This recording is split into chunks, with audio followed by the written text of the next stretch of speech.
Fala galera do Entre Sinopses, beleza? Eu sou o Eider Mota e sejam bem-vindos a mais um vídeo.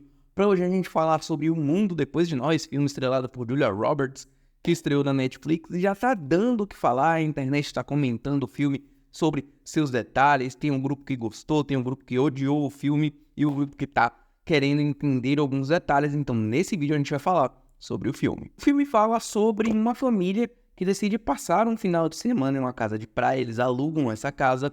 Eles vão até essa casa de praia nas proximidades de Nova York.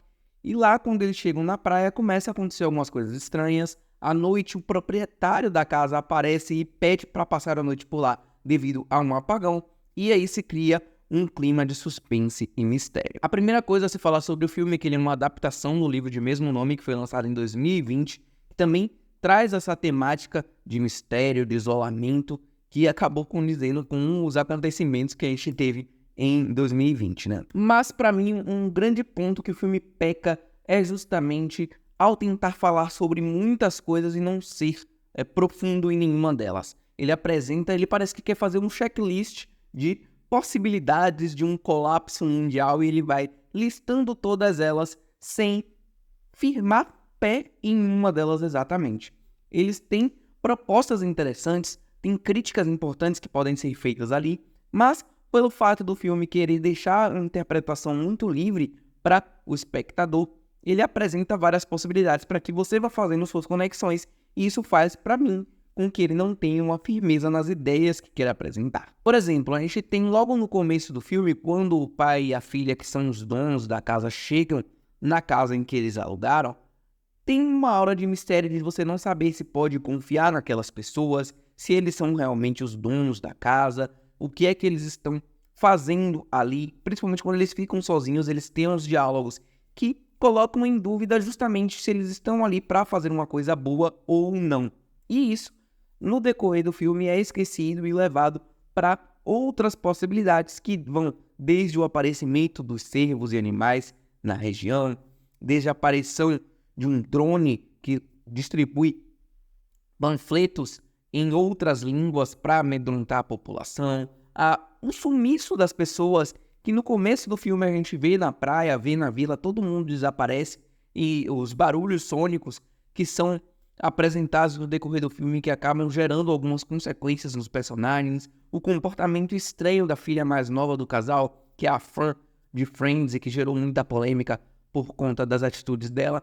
Então, o filme, como eu falei, ele tenta explorar várias possibilidades, ele tenta colocar dúvidas em nossa mente o tempo inteiro sobre qual é o seu propósito, sobre o que ele está falando, e no fim das contas, ele tem uma ideia, mas ele acaba querendo explorar outras e deixa tudo muito aberto para interpretação, o que, na minha opinião, acabou enfraquecendo um pouco do que o filme poderia ter como um ponto mais forte. O filme é construído para a gente ficar em dúvida se a gente está lidando com algo sobrenatural, com um possível ataque de outros países aos Estados Unidos.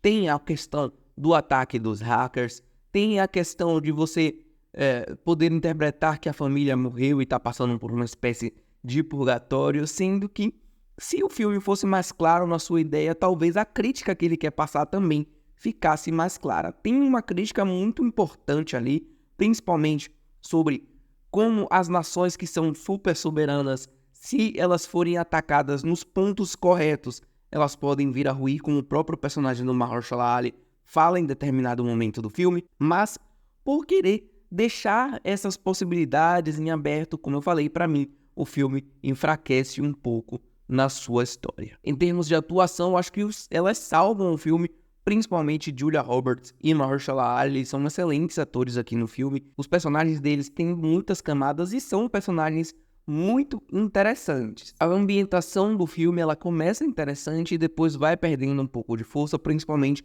quando os personagens vão além das fronteiras, né, da casa onde eles ficam. Aí começa a surgir alguns problemas de CGI que não são tão bem refinados assim, e algumas questões como, por exemplo, um grande acidente que deveria provocar um som e consequências grandes a serem ouvidas em longas distâncias, que parecem que não geram nada para as pessoas que estão nas proximidades. Agora vamos entrar em alguns spoilers, então fica o alerta. O filme mostra em determinado momento a conexão da filha mais nova com os servos. Os servos aparecem e eles parecem ter alguma conexão meio mística com a menina, eles inclusive aparecem também no final do filme.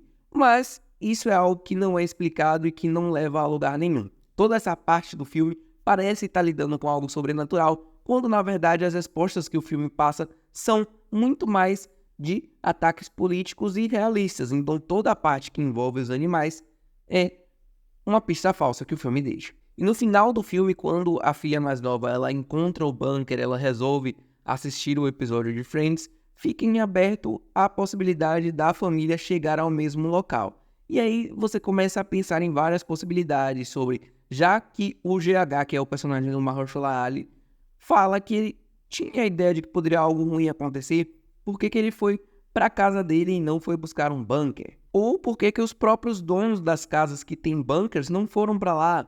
Ou por que a menina quis ir sozinha e não chamou a própria família? São várias dúvidas, são várias questões que são colocadas, claro, aqui com ponto de interpretação para o espectador, mas que se você for olhar com um pouco mais de atenção, acaba notando que é o roteiro sendo um pouco preguiçoso. Como eu disse, o filme tem virtudes, ele fala muito sobre a sensação de soberania que principalmente aqui, diretamente os Estados Unidos têm, mas que se as nações consideradas inimigas dos Estados Unidos forem atacá-los, pode ser que a coisa não fique muito boa para eles. E quando você vê que o filme tem Michelle e Barack Obama como produtores executivos, cria essa aura de mistério que talvez seja mais interessante que o próprio filme, já que a gente está lidando aí com os ex-presidente os ex-presidente e primeira-dama dos Estados Unidos. Será que eles estão querendo passar algum tipo de recado aqui